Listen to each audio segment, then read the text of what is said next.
What a weird turn of events, is it not?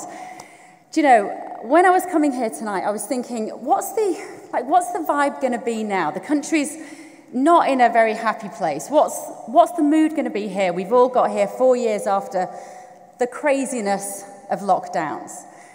And as soon as I walk in the building, I think I'm going to cry. Because the positivity that is still in this room, the amazing energy of all the people here. We are just the rent-a-gobs who are going to be on the stage tonight. We could not do what we do without all of you being here tonight, paying money to be here, supporting Alan and his organisation. Can we just have a round of applause for all of you, please?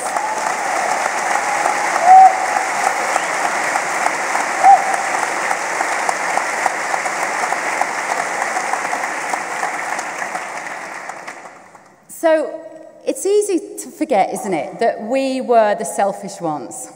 We were the people who were going to kill grandma. We were the ones who were going to kill teachers. We wanted businesses to stay open, and that was selfish. Well, I don't know where those selfless people are now, but I know that all the selfish people are still fighting for everybody else.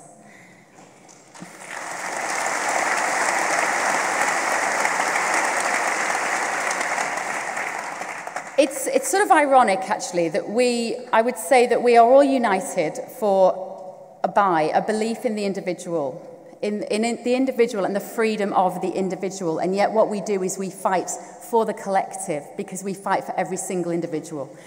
We're fighting, I think, still for freedom of speech, of course, freedom of travel still, freedom to have autonomy over our own bodies. These things still matter. Who'd have thought when that first domino fell of lockdowns? Who'd have thought that we would be here in 2024? Some of us knew that that was the start of something. It wasn't the end, it was the beginning of something.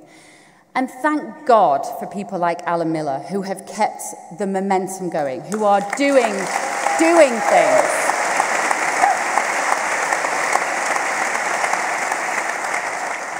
You know, people on the stage tonight, we talk, a lot of us talk for a living, and that's useful, and I think it's important what we do, and I still think our freedom of speech and our voices are important still.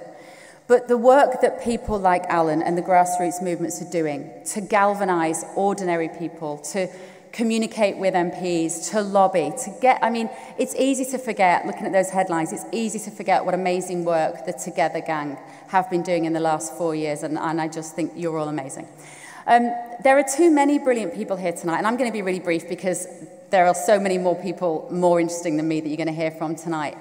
But I just want to mention a few of them, and I apologise for all the other wonderful people who I don't mention, but I will no doubt tell you tonight how amazing you are.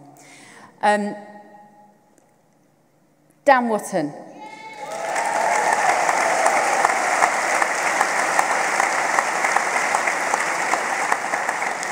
GB News' loss is independent journalism's gain. Dan stuck his neck out right in the beginning when it was really hard and he had everything to lose, and he's fought multiple fights, and he is the king of reinvention. And thank God for Dan Wootton, is all I can say. Baroness Claire Fox, who you're going to hear from later as well. Claire has to stand up in the House of Lords. Can you imagine? I mean, we're all receptive to what we think in this room. This is a room of people who want to hear what we have to say.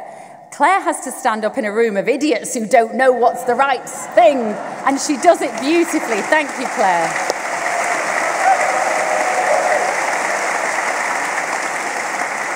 Alison Pearson is here tonight. Alison Pearson, who was a hero of mine when I had my first baby nearly 21 years ago, and she wrote, I don't know how she does it, and she changed my life 21 years ago.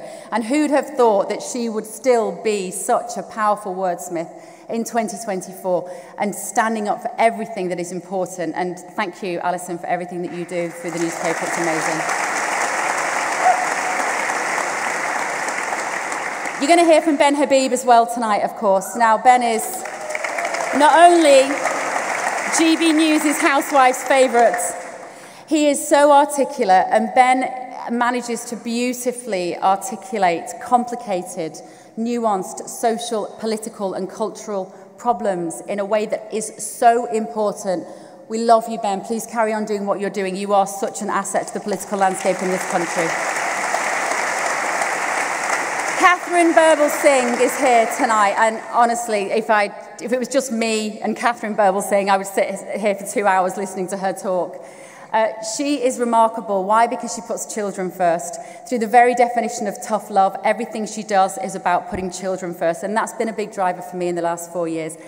What she doesn't know is that tonight I'm going to sleep in her bed, she's going to sleep in my bed, and tomorrow morning my children are going to wake up and have Catherine Birbalsingh sat at the breakfast table. And she's going to take their phones off them and make them do their homework.